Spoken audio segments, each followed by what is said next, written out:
Another reason why I left religion, church, Christianity, and fundamentalism is that religious groups teach that drag queens are predators. Now, you might be saying, didn't we already cover this? No, we recently talked about in the last video how and why people think that straight people don't harm people. We're going to talk about how they say queer people are grooming kids.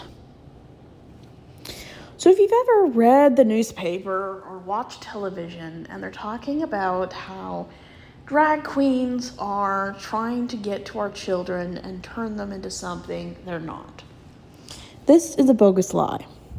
Far-right extremist voices have launched a significant attack against LGBTQ plus community from 2021 until pretty much now.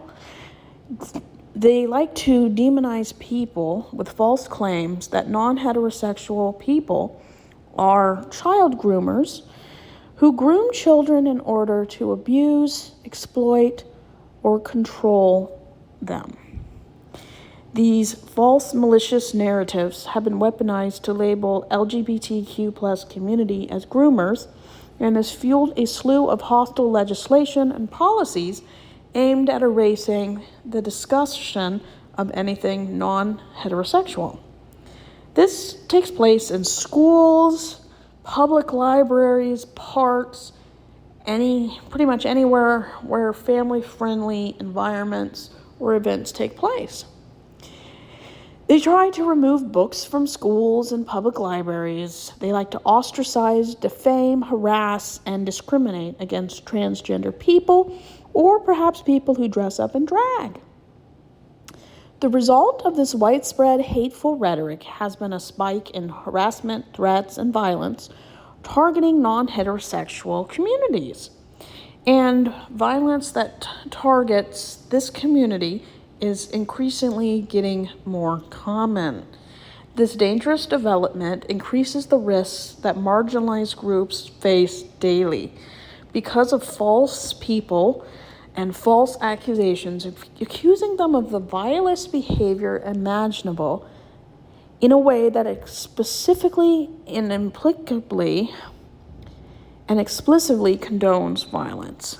Politicians, extremists, pundits alike are fanning the flames with a hate campaign, which not infrequently includes elements of anti-Semitism, which is Jewish hate, alongside its core anti-gay and anti-transgender hate. So those who've never heard of the term grooming probably are kind of wondering, what the heck is that? Well, for people, anti-LGBTQ plus extremists have misappropriated a legitimate term related to abuse in order to demonize non-heterosexual people. The company RAINN, RAINN, it stands for Rape, Abuse, and Incest National Network. People who work in corporate jobs once a year probably have federal and state regulated RAINN classes, teaching people how to recognize and assist putting a stop to domestic violence, assault, and human trafficking. I've actually am required to take 2 credits every 2 years to maintain my medical license. And it's a very interesting topic to learn about.